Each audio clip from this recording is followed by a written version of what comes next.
Hey, we're back on Kawartha Lakes Matters with Mayor Andy Letham. We're about to talk about Budget 2019. Mayor Letham, I think what we want to do first is talk about how that has changed from the 2015 budget versus the 2019 budget.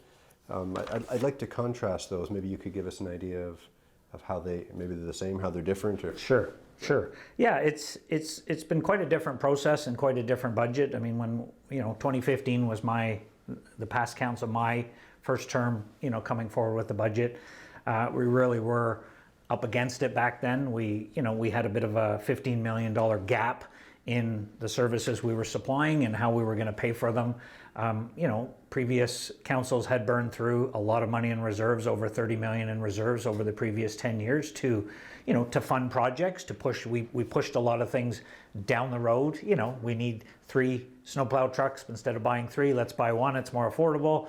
But those 2 that you need don't go away. So then the next year you need 4. And it's kind of an example of, are we dealing with the issue, or are we just trying to make it as affordable as possible and push it down the road? So when the last council came in, we had our backs up against the wall a little bit, and we need to come up with a plan, and I think we did. We put a long-term financial plan in place. We did an asset management plan. We looked at what do we have, what are we going to do. We did a core service review on a lot of our services, so we were able to streamline the way we did business. We saved $3 million internally in our operations, and I think what you're seeing now, this budget, is even though we projected a 4% tax levy increase this year, we were able to come in at 2.85%, which is very much more realistic. But we're being more transparent. We kind of went out and as part of our plan, we know what we had to fund. So we now have a handle on that. We took out a short-term loan. We borrowed $25 million as part of our financial plan over 10 years.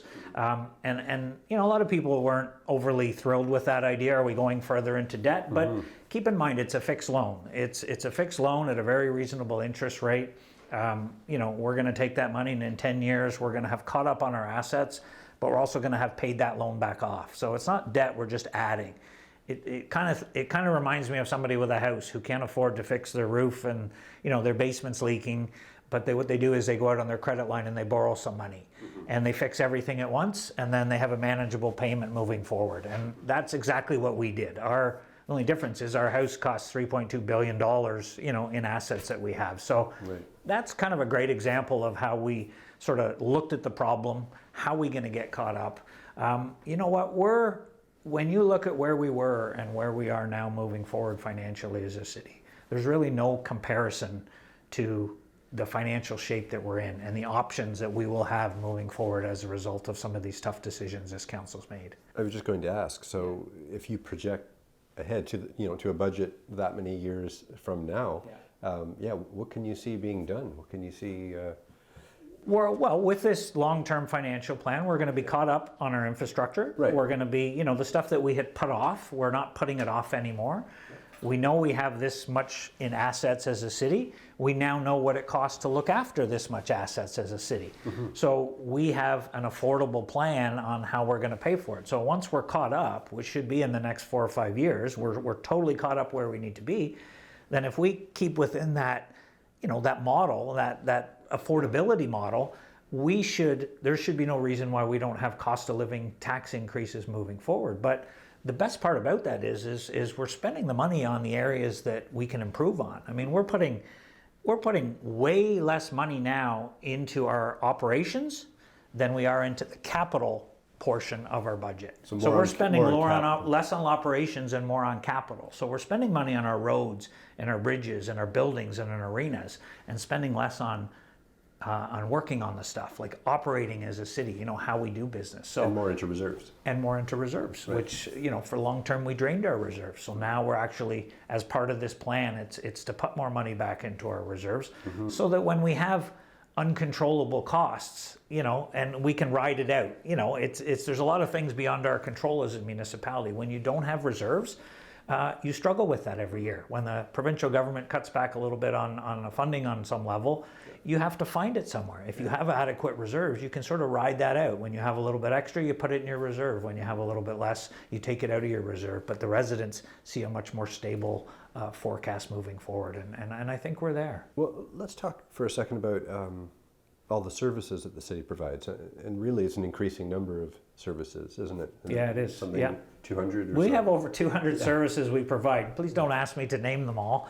But it's a big model. It's a big beast, and we're investing a lot more into a lot of those services so that we can deliver. We've been told what's important, our roads and our facilities and our arenas.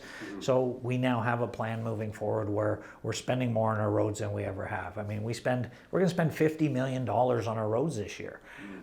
We've never spent that much more money on our roads. So when you What's talk the norm? about, What's the normal? well, it's always been about $35 or $40 million. Okay. So we've sort of got it up to the point where we know, we need to fix more roads. We need to invest more in our roads. We've had decades of underfunding, and you see what happens as a result of it. We're starting to catch up. Our winter control, for instance, we've never funded properly. We always budget for 40 or so winter events a year when we know we were having 50 or so winter events a year, but it was always, how do we get from there to there? And it's been hard for a lot of people because we've had to do some pretty hefty tax increases to get there in combination with some of our other things that we've done. And we'd like to ask our residents an investment in our community and help us get to where we need to be. And I think moving forward, the residents will be pretty pleased about where we're going and what we're actually spending money on. And I think it's going to be a better, more affordable community to live in. We have a lot of things happening here in the next couple of years. It's going to be pretty exciting. So in terms of services, there's some new ones that the city's recently added on, isn't there? There is, yeah. We've talked about, we now do marriages at City Hall. Right.